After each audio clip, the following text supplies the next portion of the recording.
bilangan koordinasinya adalah 4 dengan sudut-sudut di antara ininya adalah 90 derajat. Nah, terus kemudian sepertinya Shirley ini yang nyala ininya, mikrofonnya. Enggak Ibu, saya enggak menyalakan. Mikrofon Shirley. Nah, coba dimatikan. Nah, maka suaranya bersih. Oke. Oke, di sini kita lihat lagi. Kompleks apa sih yang biasanya membentuk, misalnya logam-logam apa sih yang biasanya menghasilkan kompleks square planar? Tidak semua yang bilangan koordinasinya 4 itu kemudian kompleksnya bentuknya square planar. Kan ada juga yang bentuknya kemudian tetrahedral. Tetapi antara square planar dan tetrahedral itu sangat dipengaruhi oleh ukuran dari atom pusatnya sendiri dan juga ukuran daripada ligannya. Biasanya yang dan juga orbital D ya dari atom pusat. Biasanya yang membentuk kompleks square planar itu adalah yang memiliki 8 elektron pada orbital valensinya. Misalnya apa? Ni2. Ni2 berarti ini kan 3D8, lalu PT2 ini juga D8 ya, cuman dia bukan 3D kan udah ke bawah nih. Lalu PD2, AO3, RH1 dan iridium 1 kompleksis itu dia umumnya memiliki bentuk bujur sangkar kalau dia memiliki empat bilangan koordinasi. PT sama PD umumnya sangat banyak yang bujur sangkar, tapi Ni ini ada yang tetrahedral dan ada yang bujur sangkar. Tergantung pada tentu saja mungkin size daripada ligannya, atau dia juga nanti dipengaruhi oleh ini ya susunan elektroniknya, apakah dia mengalami eksitasi dan juga tidak, itu biasanya juga berpengaruh kan nanti terhadap pembentukan apakah orbital valensinya itu sp3 atau dsp2. Kalau sp3 berarti dia tetrahedral, tapi kalau dsp2 berarti dia bujur sangkar. Kita lihat di sini yang bentuk square planar. Di sini contohnya adalah kompleks dengan atom pusat berupa PT. PT di sini adalah platina, di sini ada T, ada L, ada X, ada L. Kenapa kok simbolnya berbeda-beda kok? Nggak kayak kemarin. Kalau kayak kemarin kan ada L3, kemudian ada X1 ya. Lalu Y-nya akan menggantikan ke X nanti, Y-nya masuk, X-nya lepas. Y-nya adalah entering ligand atau ligand yang masuk, sedangkan X-nya itu adalah leaving ligand atau ligand yang pergi. Tapi di sini ini dia ada simbol T dan yang lain ada simbol L. L ini mewakili ligand-ligand, T ini apa? T ini mewakili trans ya. Jadi yang disimbolkan T ini adalah ligand yang posisinya trans terhadap X. X ini kan nanti leaving ligand. Kalau posisinya trans terhadap X, kita kasih simbol T. Di sini adalah ligand trans to the leaving group. Berarti itu adalah ligand yang posisinya berada di posisi trans terhadap siapa? Terhadap X atau leaving groupnya. Nanti kalau X-nya lepas, Y-nya masuk, maka Y-nya masuk ke sini, dia akan berseberangan dengan T. Kenapa kok diambil yang sini? Karena itu tadi kita akan membahas di efek trans. Efek trans itu berarti adalah posisi ligand yang posisinya trans terhadap leaving group gitu. X-nya adalah leaving ligand, T-nya adalah ligand trans terhadap leaving group, lalu L-nya adalah ligand cis terhadap leaving group karena posisinya di sebelahnya ya, ini adalah cis, Y-nya adalah entering ligand. Reaction process itu akan terjadi dengan tulisannya di sini adalah retention stoichiometry atau stereochemistry ya. Ini udah ngantuk nih. Stereochemistry, retention stereochemistry berarti dia mempertahankan stereokimianya. Kalau kayak gini kan dia tetap posisinya ya, tidak terjadi perubahan apakah dia cis menjadi trans atau trans menjadi cis gitu. Nah, trans kompleks itu akan menghasilkan trans produk, sedangkan cis itu akan menghasilkan cis produk. Cis kompleks akan menghasilkan cis produk. Itu yang disebut dengan retention stereochemistry atau mempertahankan stereokimianya. Tidak terjadi perubahan stereokimia. Nah, kita coba lihat di sini. Associative mechanism in association of square planar complex. Jadi ada square planar kompleks itu yang mengalami reaksi substitusi dengan mengikuti mekanisme asosiatif atau asosiasi. Kinetik data, ini kita melihat berdasarkan data ya, dari laju itu dia tergantung pada konsentrasi Y. in substitution reaction. Substitusi reaction apa? Piridin ke kompleks ini. Coba kita lihat di sini reaksinya. Di sini ada PTNO2 PY2Cl, berarti di sini ada ligannya itu ada 4, satu ligan NO2 nitro, lalu ligan piridin jumlahnya 2 dan ligan Cl jumlahnya 1. Lalu yang masuk sebagai entering ligan itu adalah piridin. Piridin ini nanti kalau masuk otomatis dia akan menghentikan salah satu ini. Nah, leaving group yang dia gantikan ternyata adalah ligan Cl- ini. Kenapa di sini kok dia muatannya kompleksnya jadi plus? Karena piridin itu kan dia tidak bermuatan. Sedangkan di sini kan kompleksnya netral. Netral itu berarti berapa biloknya daripada PT, kan sudah diajarin Bu Suci ya. Di sini Cl-nya -1, di sini NO2-nya -1, di sini netral 0, berarti ada -2. Kalau kompleksnya totalnya netral berarti platinanya adalah platina 2. Ya, karena platina 2 sama ligannya ada -1 dan -1. Nah, ketika Cl-nya ini keluar, maka ini kan tetap kompleksnya platina 2. Kompleks platina 2, nah apa namanya NO2-nya -1 saja sehingga kompleksnya tuh akhirnya bermuatan positif 1. Sekarang dari mana kita tahu bahwa dia itu adalah asosiatif? Kita melihat dari karakter asosiatif kemarin. Kalau asosiatif dia akan bergantung pada nature atau konsentrasi daripada ligan yang masuk. Ligan yang masuk sekarang apa? Piridin. Kita lihat dulu pada berbagai ini ya konsentrasi piridin. Di sini datanya dilakukan percobaan pada konsentrasi piridin 0,02, anggap saja molar ini ya, nggak ada keterangannya, lupa Ibu, molar 0,02, lalu 0,05, 0,1, 0,2, 0,3, 0,4. Pada perbedaan konsentrasi piridin, kita lihat apakah konsentrasi piridin ini berpengaruh terhadap tetapan laju. Kan rumusan laju itu R sama dengan K kali konsentrasi reaktan pangkat orde. Berarti kan hubungan antara K dengan R ini berbanding lurus. Kita bisa melihat laju itu dari nilai K-nya. Kalau nilai K-nya besar, maka laju reaksinya juga besar. Dari sini kita lihat K itu dalam satuan 10 pangkat min 3 second min 1 ya. Kita lihat di sini ternyata pada 0,02 dia 0,70, pada 0,05 dia 0,83, 0,10 dia juga berubah, 0,20 dia naik lagi, 0,30 dia naik lagi, dan ini juga naik lagi. Dari data ini apa yang kita simpulkan? Ternyata ketika konsentrasi piridinnya kita ubah, laju reaksinya berubah. Berarti konsentrasi piridin itu mempengaruhi laju. Berarti ini adalah karakter daripada asosiatif atau kita ingat kembali asosiatif kemarin mana, coba tengok sebentar. Asosiatif di sini mana? Asosiatif. Kita lihat di sini asosiatif kan kemarin K observation sama dengan mlnx kali Y. Berarti dia tergantung pada konsentrasi kompleks awalnya dan juga tergantung pada Y-nya. Jadi di sini adalah first order to Y concentration. Berarti dia dependence on the entering ligand. Jadi dia bergantung pada entering ligand. Oke, karena dari data eksperimen dia menunjukkan ketergantungan laju itu terhadap konsentrasi piridin, maka kita bisa simpulkan bahwa dia adalah associative mechanism. Dia first order terhadap kompleksnya dan juga first order terhadap Y-nya. Tergantung pada de-entering ligand, baik secara nature itu berarti jenisnya, karakteristiknya, dan juga konsentrasinya. Bu, yang di tabel itu kan cuma konsentrasi, nggak ada nature-nya. Yang nature itu maksudnya seperti apa? Misalnya ibu kasih Y-nya ini divariasi. Apakah ibu kasih piridin, ibu kasih ligan-ligan yang lain, itu berarti nanti bisa kita lihat perbedaan kecepatan laju yang dipengaruhi oleh perbedaan ligan. Itu berarti ada nature yang berbeda dari ligan-ligan yang dikasihkan. Itu maksudnya. Dari sini bisa ditangkap? Atau ada yang mau ditanyakan? Bisa. Oke, aman ya.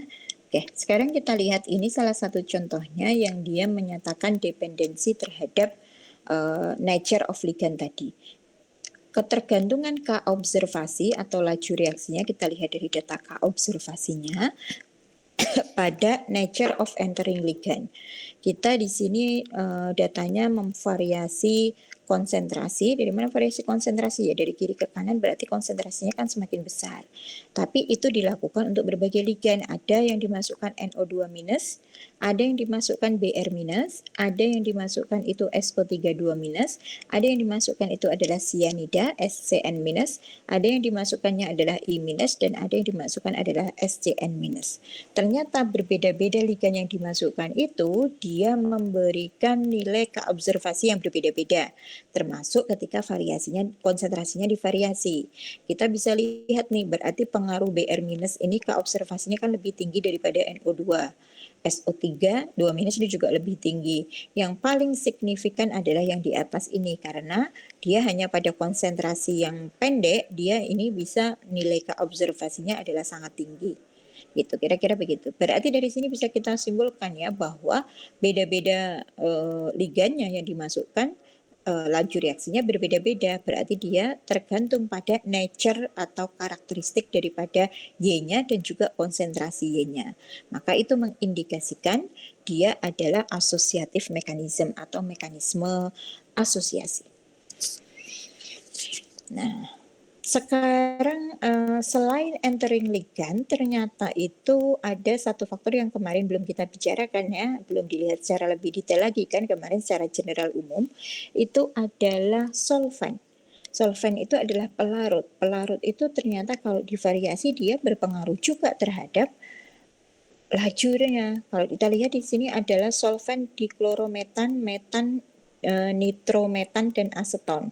Kita lihat mana yang paling berpengaruh di sini. Itu adalah yang paling besar K-nya ya kan. 3100 ini aseton ini memberikan K-observasi yang lebih tinggi dibandingkan pelarut-pelarut lain. Hal ini mengindikasikan bahwa ternyata pelarut itu juga terlibat, dia berpengaruh terhadap laju gitu ya. Berarti kalau kita mau melihat variasi pelarut ya konsentrasi yang ini jangan dimainkan gitu, atau terhadap kita deteksi 4 pelarut ini terhadap Y yang sama gitu ya pada konsentrasi yang sama. Sehingga kita nanti dapat simpulkan bahwa perubahan itu karena faktor pelarutnya. Solvent effect on substitution reaction. Jadi efek solvent pada reaksi substitusi. Di sini tadi NO2, PY2, Cl, di sini ada piridin. Berarti ini dideteksi pada saat kita pakai piridin dengan ligan yang sama pada konsentrasi juga yang sama, lalu kemudian hanya solventnya aja yang divariasi. Nah, proof the solvent contribution in substitution reaction. Ternyata solvent itu juga berkontribusi terhadap reaksi substitusi. Maka di sini tadi kan di awal Ibu kan ada ini di sini ya, ada trans effect, ada cis effect, ada leaving ligand effect, entering ligand, dan juga solvent effect. Salah satunya itu adalah solvent effect itu ya, pengaruh terhadap solvent. Nah, coba kita lihat lagi, ini adalah associative mechanism, bagaimana mekanismenya kalau ternyata dia berpengaruh terhadap Y atau solvent. Kasusnya gimana sih solvent itu kok bisa berpengaruh begitu. Di sini kita lihat ini adalah kursornya Ibu kelihatan kan? Terlihat Ibu. Oke, pointer option, automatic hidden visible. Nah, di sini ini adalah kompleks awalnya. Tadi ada L, ada T karena posisinya trans dengan X. Lalu di tahap yang kita ke bawah dulu boleh. Ditambah Y, maka karena mekanismenya asosiasi, maka Y-nya masuk. Intermediate ini memiliki bilangan koordinasi yang lebih besar, yaitu 5 bilangan koordinasinya. Baru setelah Y-nya masuk, ini X-nya keluar. Sehingga kita dapatkan kompleks yang baru, yaitu X-nya sudah disubstitusi atau diganti dengan Y. Nah, di sini bagaimana kalau misalnya solvent itu terlibat? Ternyata di sini ada solvent, solvent atau pelarutan istilahnya pada saat pelarutan. Ini RDS, dia katakan RDS. Kalau ada RDS, apa yang kalian ingat di kinetika laju itu? RDS apa artinya? Coba siapa yang ingat? Kemarin Ibu sudah ada loh. RDS adalah rate determining step atau tahap penentu laju. Tahap yang paling lambat itu yang biasanya di RDS-nya atau tahap penentu lajunya. Nah, biasanya penentuan laju reaksi itu rumusannya kan kita ngambil dari tahap RDS atau tahap yang paling lambat. Maka yang paling lambat itulah yang menentukan laju. Namun ada sekelompok orang terdiri dari beberapa orang berangkat bersama atau kerja bersama, maka lajunya bukan ditentukan oleh yang paling cepat, tapi ditentukan oleh yang paling lambat. Itu yang disebut dengan RDS atau Rate Determining Step. Nah, bagaimana peran solvent itu? Nah, di sini ternyata kalau misalnya ini dia tidak dikatakan RDS, mungkin tahap ini juga berlangsung tergantung kekuatan Y-nya. Tapi ketika solvent yang masuk, maka di sini S yang masuk dan itu menjadi RDS-nya. S-nya ini kemudian X-nya lepas ya. Ini kan sama dengan intermediate yang ini, bedanya yang masuk bukan Y tapi S. BK-nya juga lebih besar yaitu 5. X-nya keluar lalu menghasilkan intermediate kedua, yaitu dia bilangan koordinasinya 4 tetapi di sini solvent yang masuk. Baru setelah itu kita tambahkan Y, proses penggantian solvent dengan Y ini akan berlangsung lebih cepat. Karena biasanya solvent itu terkoordinasinya kan dia tidak secara kuat terhadap atom pusat itu. Sehingga ketika ditambahkan Y, apalagi kalau Y-nya ini memiliki nucleophilicity atau basicity yang sangat kuat, maka dia akan sangat cepat menggantikan daripada solventnya ini. Nah, masuklah ke sini ya. Nah, masuk ke sini ternyata ini mekanismenya asosiasi juga. Jadi dia masuk ke sini, lalu kemudian terjadi pelepasan solvent menghasilkan produk yang sama. Jadi ada ini tahap yang satu ini tidak melibatkan solvent, tahap yang kedua ini melibatkan solvent. Ternyata ini jalannya lebih panjang ya, secara runutan itu jalannya lebih panjang. Tapi pada konsentrasi yang sama tadi, pada Y yang sama, kita bisa lihat bahwa ternyata ini juga bisa meningkatkan sampai lajunya itu 3100. Dari sini kan berarti juga berpengaruh. Kalau kita memang mau lebih cepat, maka bisa juga diuji pengaruh solvent terhadap mekanisme reaksinya. Oke, nah sebelum kita ke sini, jadi sebenarnya Ibu mau bahas ini ya, reaksi substitusi pada square planar itu apakah selalu asosiasi ataukah dia ada disosiasi? Kemarin kan kita singgung sebentar, kalau 4 biasanya dia asosiasi, tapi apakah selalu begitu atau tidak? Nah, ini akan sangat erat kaitannya dengan jumlah elektron yang dimiliki oleh kompleksnya. Di sini Ibu katakan kompleks dengan 18 elektron, contohnya ini mekanismenya disosiasi. Kompleks dengan 16 elektron ternyata mekanismenya adalah asosiasi.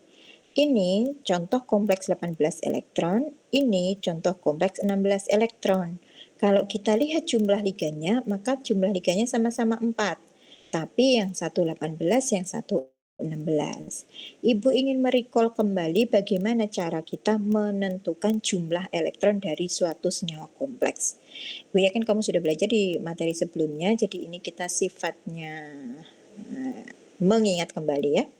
Mengingat kembali. Kelihatan tulisannya atau kecil-kecil banget? Masih terbaca kan? Kecil-kecil banget, Bu. Kecil-kecil?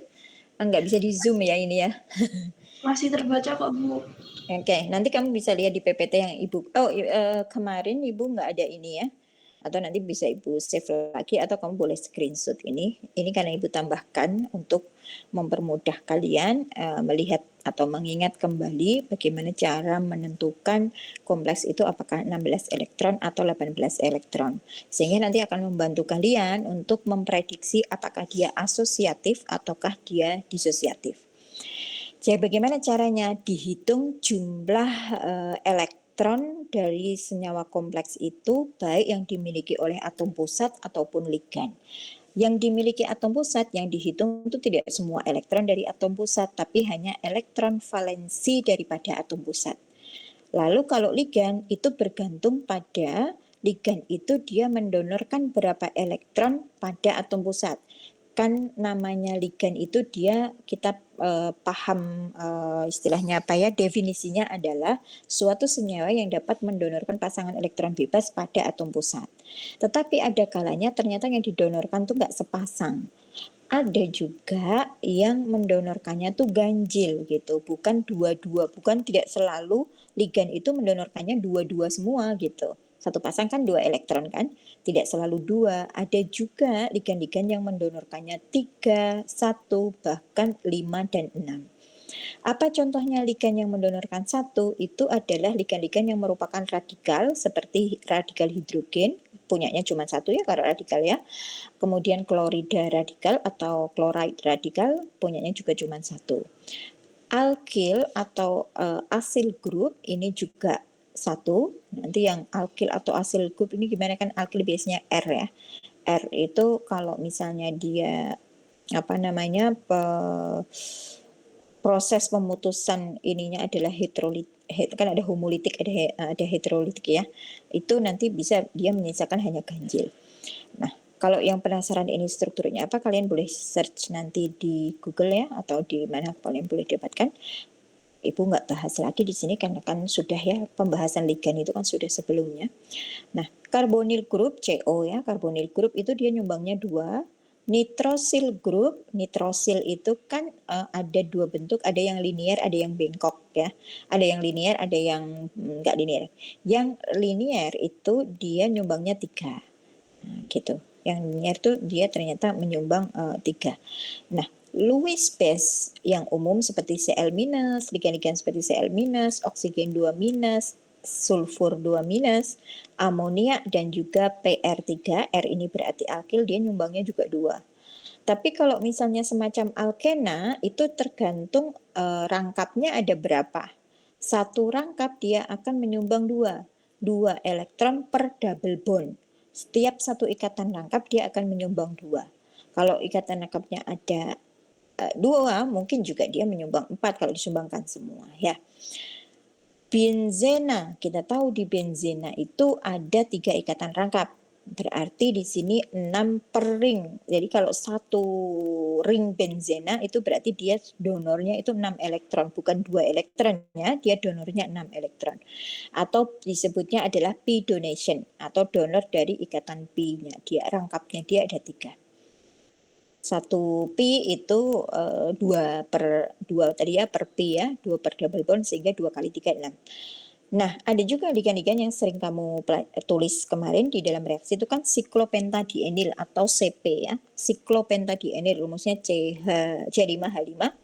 Nah, siklopentadienil ini dia nyumbangnya 5 per ring. Dalam ring itu dia 5. Mana sih siklopentadienil? Di sebelah kanan ini kamu bisa lihat. Ini adalah siklopentadienil. Kursor ibu perhatikan di sini. 1, 2, 3, 4, 5. Ini adalah siklopentadienil. Kalau ini juga apa ini? Ini juga adalah siklopentadienil. 1, 2, 3, 4, 5. Ini siklopentadienil, bukan benzena ya. Coba kita lihat sebentar bagaimana cara ngitungnya. Ibu kasih contoh yang atas ini dulu. Di sini ada NiCO, CO-nya 4. Ini bentuknya juga square planar. Bagaimana cara ngitungnya? Kita lihat atom pusatnya dulu. Jangan lupa ditentukan bilangan oksidasi dari atom pusat. Ingat pelajarannya Bu Suci ya. Kalau CO ini karbonil itu kan ligan netral, otomatis dia satu ligannya dia 0, 0, 0, 0. Kalau ini 0, 0, 0 tapi kompleksnya tidak bermuatan, otomatis nikelnya ini juga 0.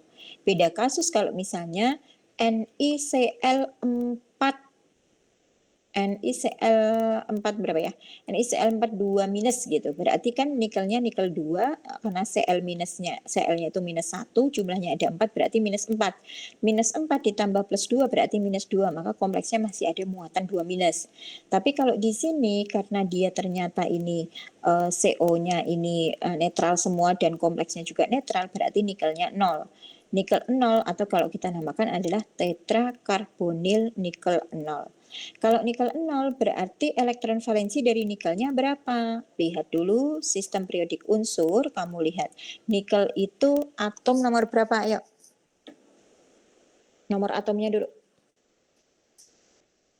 Kamu cari. 28 Ibu. 28. 28 itu dia yang atom konfigurasi elektron dalamnya atau yang sama seperti gas mulia berapa? Argon kan berapa? 8? 18 ya? Ya. Enggak Ibu, 18 Ibu. Ya, Jadi kalau kita buat nikel berarti argon udah 18, lalu berarti kan 3D berapa?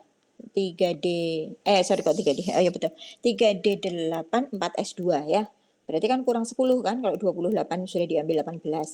Yang di dalam kurung dari elektron, yang di dalam kurung dari yang sama dengan konfigurasi gas mulia itu biasanya disebut inner shell atau elektron bagian dalam, sedangkan yang di luar dari yang struktur gas mulia itu adalah outer shell elektron atau elektron dari kulit terluar atau kita sebut dengan elektron valensi. Itu biasanya di situ.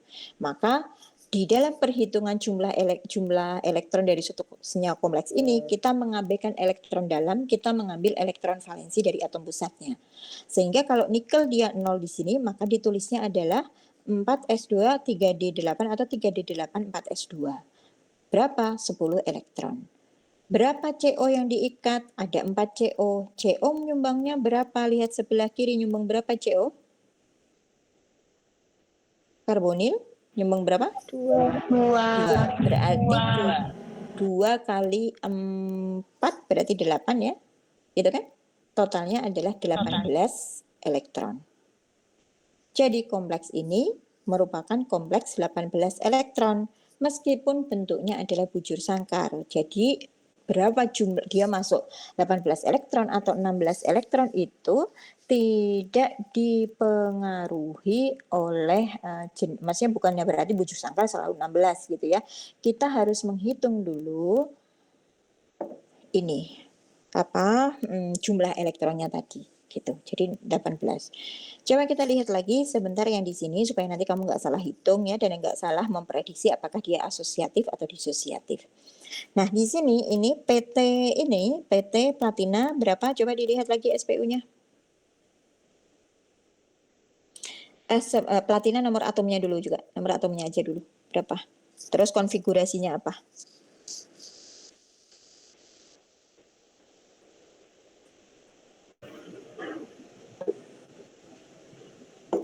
78 itu. Elektron dalamnya yang sesuai dengan gas mulia berapa? 54 atau berapa? 54 atau 6 berapa? Dia konfigurasinya apa gas mulianya apa? Platina. Kalau tadi kan argon. Di deret dia ada deret sebelumnya yang 18 itu kan argon. Kalau ini dia 74 berarti kamu lihat deret atasnya, kamu lihat yang paling akhir ujung itu berarti apa? Xenon, Ibu. Xenon. Berapa xenon? 54. 54. Berarti xenon 54 dikurangi 70 berapa tadi? 78 dikurangi 54. Ya. Sisa berapa? 56. 56 apa 54? 50? 54 Ibu. 54. Xenon 54. 24. Sisanya 24. Oke. Sisanya 24 kok di sini cuma 8 kan gitu pertanyaanmu ya. 24 itu dia ada 4F enggak? Konfigurasinya ada 4F-nya enggak dia? 4F 14 ya. 14 5D9. 5D9 6S1 ya. Perhatikan 4F 14 5D9 6S1. Kalau kita menyusun biasanya kan kamu ngisinya pasti 6S dulu baru 5D baru ini gitu kan. Tapi kalau kita biasanya nyusunnya kan sesuai au bau. Tapi kalau kita sudah susun istilahnya kita tulis ulang kembali maka ditulis berdasarkan kulit. Kenapa? Karena kulit yang 4 itu posisinya pasti lebih dalam daripada ini, dianggapnya dia sudah menjadi core elektron gitu. Jadi yang 4F14 itu dia tidak masuk di dalam outer shell-nya. Ini sudah berpasangan, dia masuk dalam inner, terhitungnya di inner gitu. Lalu yang berapa itu namanya? Berarti sisanya tadi 5D9 6S1 ya, berarti 10 ya. Kepake 14 kan sisa 10. Gitu kan? Iya, Bu. Iya kan? Tapi Iya. kenapa kok di sini bisa 8? Karena kita lihat di sini di platinanya ini duanya NH3 dengan ligan yang netral, tapi dua lagi adalah Cl minus. Cl minus 2 kali minus 1 berarti kan minus 2. Minus 2 berarti di sini platinanya platina 2 supaya kompleksnya netral. Kalau platina 2 berarti dari sisa 10 tadi udah dilepas 2. Berarti konfigurasinya bukan lagi 5D96S1 tetapi 5D8. Sehingga dia di sini adalah 8 elektron. Liganya apa? NH3. NH3 ada 2 nyumbang. Berapa NH3 yang 2 ini? Kita lihat di sini NH3 mana ini 2. 2 berarti 2 kali 2 4 ya. Lalu kemudian Cl-nya ada berapa? Ada 2 juga. Di sini kita lihat Cl. Cl ada 2 juga berarti berapa ini? 4 4 4 8 8 16. Jadi kompleks ini adalah kompleks berapa? 16 elektron ya? Elektron. Oke, bisa ya? Nanti kamu bisa perhatikan lagi yang contoh-contoh di sini, kamu perhatikan ya. Prinsipnya sama kok, sama seperti itu. Tapi kamu harus benar dulu menentukan atom pusatnya itu bilangan oksidasinya berapa. Biar nanti jumlah elektron yang ada di outer shell-nya atau elektron valensinya itu kamu nggak salah. Kan kalau ini kamu anggap dia adalah platina 0, maka kan jatuhnya nanti dia 10 elektron. 10 tambah 8 dia jadinya 18 elektron. Nah, maka penentuan berapa biloknya itu penting. Kalau yang di sini biloknya berapa? Karena ini netral semua dan hasilnya netral, Fe-nya pasti 0. Fe 0 ya. Fe itu 26 dikurangi 18, berarti sisa 8 ya. Tuh. Lalu kalau di sini bagaimana? Ti-nya di sini ininya netral, yang di sini adalah minus-minus, berarti Ti-nya Ti2 gitu. Ti-nya Ti2 berapa? Ternyata di sini adalah 2 elektron. Coba dilihat Ti itu nomor atomnya berapa? 22 kayaknya. Ya. Iya, Bu. Iya, Ibu, 22. 22 kalau dikurangi 18 itu kan sisa 4. Sisa 4 karena di sini ada Cl minus 1, Cl minus 1 berarti kan Ti-nya Ti2. Berarti sisa 4 tadi dilepas 2 berarti sisanya 2. 2 elektron di sini. Yang diikat adalah Cl2 ini berarti 2 kali 2, 4. Tambah sini tulis 4. Lalu siklopentadienyl, 1 siklopentadienyl menyumbang 5. Kalau dia menyumbang 5 berarti 5 kali 2 10, maka totalnya 2 elektron dari Ti2, 10 dari siklopentadienyl dan 4 dari Cl-. Sehingga totalnya di sini kita bisa lihat dia adalah 16 elektron. Gitu ya. Itu cara kita melihat dia kompleks berapa? 16 atau 18 elektron. Nanti kamu lihat lagi lah di sini. Boleh di screenshot dulu kalau nanti Ibu lupa nge-share. Kamu screenshot dulu boleh.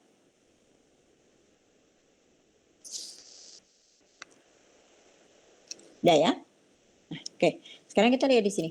Kompleks dengan 18 elektron. Dari mana kita tahu dia 18? Nikel CO2 PR32. PR ini R-nya ini alkil ya. Tapi ini adalah netral. Kalau ini netral maka ini adalah 0, ini juga 0, maka nikelnya nikel 0. Nikel 0 berarti 28 dikurangi 18 sisa 10 ya. 10 elektron. Lalu di sini 2 kali 2. 4, 2 kali 2 juga 4, berarti 10 sama 8 ini adalah kompleks 18 elektron. Dia kalau ditambah Y menjadi ini, ternyata dia adalah mekanismenya adalah disosiatif. Kemudian no dependence pada entering ligand. Meskipun dia bentuknya ini ligannya 4 ya, bentuknya sekuar planar, tapi dia disosiatif. Kenapa? Karena dia kompleks 18 elektron. Kalau dia asosiatif, maka intermediate-nya, kalau asosiatif itu kan berarti ligannya gabung dulu, baru nanti lepas. Berarti kan intermediate-nya memiliki bilangan koordinasi yang lebih tinggi, yaitu berapa? 5. Kalau ini 2, 2, 4, maka intermediate-nya bilangan koordinasinya 5. Kalau 5 berarti dia ketambahan 2 elektron, berarti dari 18 elektron dia menjadi 20 elektron. Nah, intermediate tuh maunya juga dia keadaannya stabil. Yang stabil tuh berapa? Ya 18 atau 16 itu yang stabil. Kalau dia menjadi 20 elektron itu menjadi over negatif ya. Kalau kita ingat prinsip keelektronetralan atau back bonding itu kan dia over negatif karena dia terlalu kebanyakan jumlah elektron di situ. dan itu dia lebih tidak stabil gitu intermediate-nya. Maka jalur yang dia ambil adalah disosiatif. Kalau disosiatif ini lepas dulu 1, maka kalau lepas 1 maka jumlah elektronnya bukan 18 di intermediate-nya bukan 20 tapi adalah 16. Kompleks dengan jumlah elektron 16 atau 18 itu adalah relatif stabil, maka dia akan lebih mengambil mekanisme disosiatif daripada mekanisme asosiatif. Meskipun dia adalah kompleks square planar. Kita lihat contoh yang satunya yang kebalikannya. Kebalikannya maksudnya adalah asosiatif ya. Di sini kita punya kompleksnya ini, kobal sekian sekian sekian. Hitung dulu kobal berapa nih? 27. 27 dia muatannya berapa nak? Biloknya dulu kalian lah tuan lagi yang tentukan biloknya. Biloknya berapa ini kobalnya? Bilangan oksidasinya berapa berarti? 2 plus. 2 plus. Karena di sini ada 2 minus ya. Ada 2 minus kan? Berarti 27 dilepas berapa? 2. Berarti sisa 25 ya. 25 betul ya 25. 2 ya itu 27. Oke, 25 dikurangi 18 sisa berapa? 7 ya. 7 ya. Oke. 7 terus kemudian di sini adalah 7 ditambah 2 ini P substitusi kompleksnya substitusi oke. Sebentar oke. Berarti ditambah 2 ini dia 17 ya berarti ya. 17 ya. Ya. Yang Ibu maksud kalau dia asosiasi berarti dia 17 gitu. Nah, kadang itu juga ada yang 17 elektron memang. Kalau di contoh ini kan Ibu cuman adanya ini 16 sama 18 gitu. Kadang ada yang 17 elektron. Kalau kita lihat dari ininya kan dia 17 ya. Kecuali ini ada muatannya kompleksnya, maka nanti dia bisa 16. Tapi kalau dia berapa nih tadi? 7 ditambah 4 kan nak maksud Ibu ya? 7 ditambah berapa? 4 kali 2, 8 ya. Ini 2 kali 2 kan 4, ini 2 kali 2, 4, 8 kan, 7 sama 8 itu berapa? 7 sama 8 berapa itu? 15 ya, oh sorry 15. Ya, 15 berarti dia intermediate-nya ketambahan 2 kan berarti 17 ya. 17 elektron kan intermediate-nya. Gitu ya, masih memungkinkan asal tidak overcrowded gitu. Gitu ya. Lalu ada contoh lagi ini yang piridin dengan platina NO2 PY ini. Coba hitung. PT-nya PT berapa ini? Negatif 1 dari Cl, negatif 1 dari NO2 berarti dia PT-nya PT2. PT2 tadi berapa sisanya? Kita bisa langsung melihat di sini. PT2 tadi di sini kan sama kan? 8 elektron ya. PT2 8 elektron. Lalu di sini dia ligannya ini 8 sama 8 16 ya. 16 kalau dia mekanismenya asosiasi maka saat intermediate berapa jumlah elektronnya? 2. Ya, tambah berarti 16 tambah berapa? 2 8 18. 18. Oke. Jadi yang di sini ini intermediate-nya memiliki elektron berjumlah 18, yang sini tadi 17, yang ini 18. Tapi kalau ini kalau mekanismenya asosiasi yang atas maka intermediate-nya 20. Kan nggak bisa. Jadi dia disosiasi supaya intermediate-nya itu 16. Kalau yang ini masih memungkinkan asosiasi karena intermediate-nya masih 17 dan 18. Jadi tidak over negatif gitu ya, dia relatively masih stabil, maka dia dikatakan mengikuti mekanisme asosiasi, orde pertama terhadap kompleks dan orde pertama terhadap Y. Bergantung pada entering ligand, baik secara nature-nya dan juga dari konsentrasinya.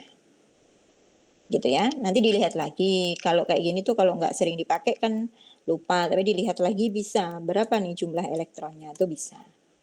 Nah, jadi kenapa di awal itu kita harus belajar dulu menentukan ini biloknya sekian, ini kompleksnya positif, namanya ini, karena di belakang kita memerlukan pengetahuan itu untuk bisa menganalisis apakah mekanismenya nanti dia asosiasi atau disosiasi gitu ya. Jadi semakin ke belakang itu informasi yang kita dapat di awal itu ibaratnya kayak kita nyusun puzzle gitu loh ya. Kita pakai untuk menentukan karakter atau kita menganalisis dari suatu kompleks itu nanti entah apa mekanismenya ataukah misalnya adalah dia nanti di bagian akhir kita akan lihat transisi elektroniknya bagaimana itu penting untuk itu sehingga sebenarnya kalian kan breakdown materi satu-satu dari awal itu adalah sebagai bagian puzzle-nya ya. Dipelajari satu-satu dulu, nanti baru diintegrasikan di belakang. Kira-kira. Nah sebenarnya ini tadi mau Ibu hapus ya, supaya kamu nggak bingung kan gitu ya. Kenapa ya Pak Ibu yang Ibu mau hapus yang bawah? Kalau yang ini boleh. The lowest energy pathway-nya itu adalah preferable. Artinya begini, setiap jalur yang dia mau ambil mekanismenya itu apakah asosiasi atau disosiasi, dia akan mencari jalur-jalur energi yang paling rendah. Ingat, kestabilan itu bukan energinya tinggi tapi adalah energinya rendah. Kalau energi tinggi dia relatif unstable. Maka tadi kayak yang disosiasi, kenapa? Karena kalau intermediate-nya dia pathway intermediate-nya itu dia 20 elektron, maka di situ energinya dia tinggi. Maka dia mengambil pathway yang disosiasi supaya kalau yang asosiasi 20 elektron, disosiasi dia 16 elektron, maka pathway yang memberikan energi yang lebih rendah itu yang dia ambil. Nah, di sini ya di square planar complexes bergantung pada intermediate 16 atau 18 elektron. Nah, ini yang pengen Ibu hapus supaya kamu nggak bingung sebenarnya ya. Jadi di tahap awal ini, maksudnya di tahap ini, di tahap sarjana ini, di tahap kita bachelor degree ini, kita perlu mempelajari pattern umumnya. Kalau ini kan anomalinya kan. Anomalinya itu apakah ini selalu berlaku? Tidak ya. Berarti kan kadang-kadang ada anomali gitu. Karena dia bergantung pada suhu. Nah ini aspeknya ini kan sudah lebih kompleks lagi ya. Kalau ada pengaruh suhu bagaimana? Sementara kita nggak bahas pengaruh suhu lagi. Ya udah kita berhenti di sini dulu. Kita yang bahas tadi adalah pengaruh apa namanya tadi entering ligand ya. Pengaruh entering ligand dan pengaruh tadi jumlah kompleksnya kira-kira itu apa gitu. Nah. Yang sekarang kita sampai di sini dulu, nanti kita sambung ke trans effect ya. Karena di trans effect nanti kita akan belajar